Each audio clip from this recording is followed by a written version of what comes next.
Well, I got him drug a little ways. It's starting to get dark, but I propped him up where you can kind of see.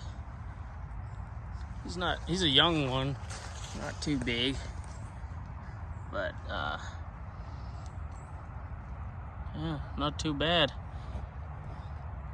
Put a pretty good shot on him, and he didn't make it far. Kind of got a swelled up neck.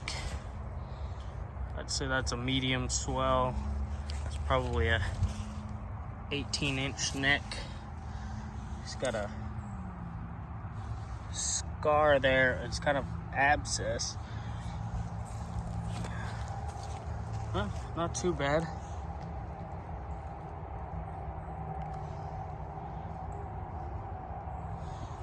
Not too bad. All right, well, I got to get this thing drug up out of here and worked up for tonight.